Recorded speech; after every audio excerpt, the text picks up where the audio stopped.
This week, I'm visiting the Blackwater Valley in the southeast of Ireland, home to Ireland's second largest river, the Blackwater.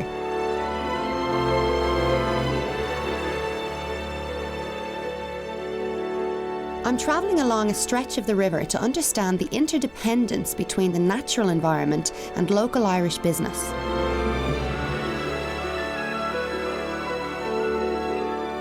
Respect for the ecology of the river catchment has maintained a bountiful fish stock, which has in turn created business and employment around this natural resource.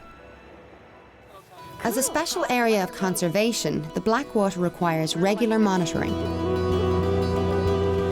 One indicator of good water quality is the presence of rare native species. We have peregrine falcon, of course, nesting here on the river. Further upriver, we have things like long-eared owl, barn owl. So there's a good variety of birds of prey that occur here that have been reported here and so on. So it's pretty good, and it's a good indication too of the habitat and so on, and of the general health of the ecosystem when you get species like that.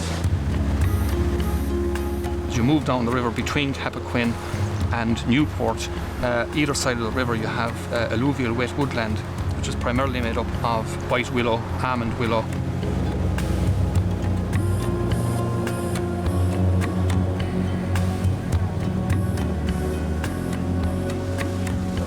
I finally found out how the Blackwater got its name.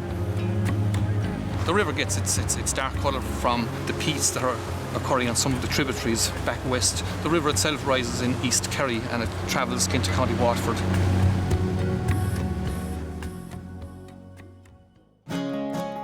Protection of the River Blackwater has ensured its name as Ireland's premier salmon fishing destination, attracting thousands of visitors each year.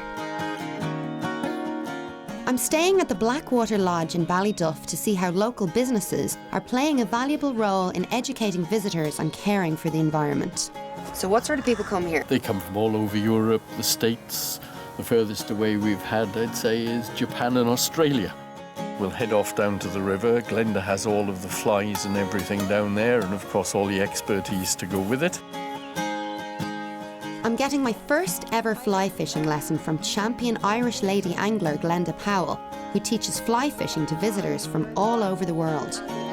Glenda told me about a number of environmental educational projects that she's developed for young people. So do you teach adults and children, everybody? I do, yes, and recently, within the last year, I set up the Fish Start programme for girls here on the Blackwater, or for any child actually.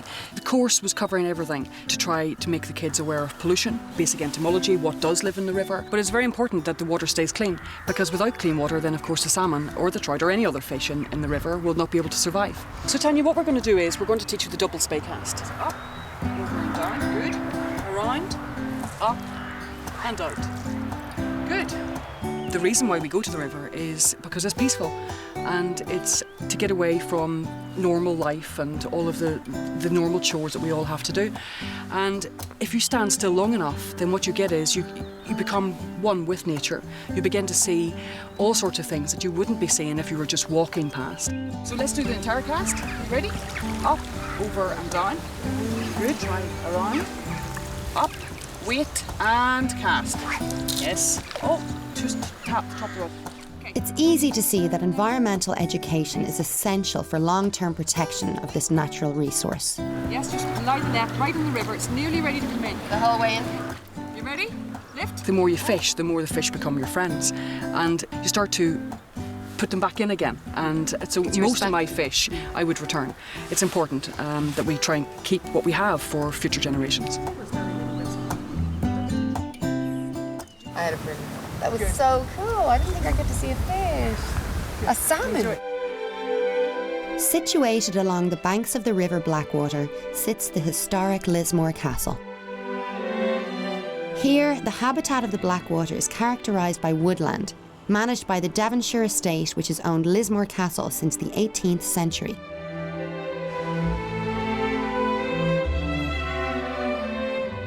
The estate is famous for having Ireland's oldest gardens set on 7 acres of land within the castle's 17th century defensive walls.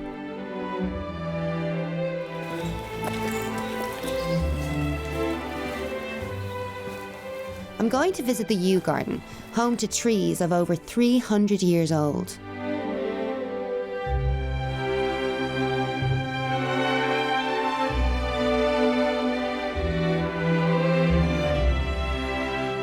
Blackwater's success as a fishing destination has allowed the expansion of its tourism economy into a successful local food industry, which promotes itself with events like the Waterford Harvest Festival and the Waterford Food Festival coming up in April.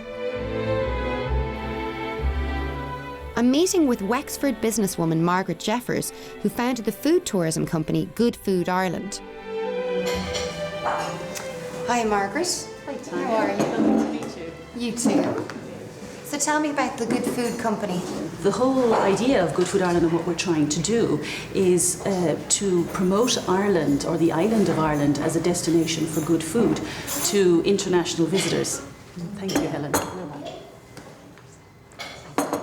To international visitors and to Irish people. We want to have an eclectic mix for the food lover. So everything from a B&B to a 5-star hotel, to restaurants, pubs, cafes, cookery schools, food shops and food producers. So where did you get the idea to set up Good Food Ireland? Well, I come from a farming background from County Clare, and I live on a farm in Wexford, and my husband is a blackcurrant grower, so he's a food producer as well. It was very much then about linking agriculture, the farmers, the food producers and the fishermen with the hospitality sector.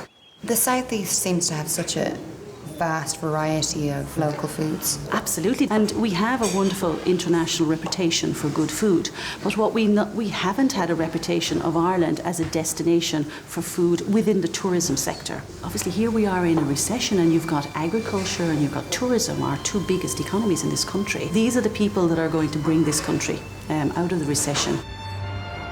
The southeast of Ireland has managed to successfully link all of its greatest attributes, fishing, food and heritage, and use them to strengthen its region's economy.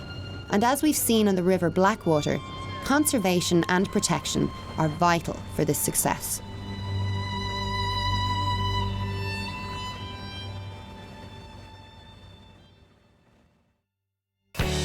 For more information on environmental education, go to epa.ie/education. In our next episode, we look at how we're going to meet Europe's emission reduction targets by 2020 and at the same time protect our fragile economy.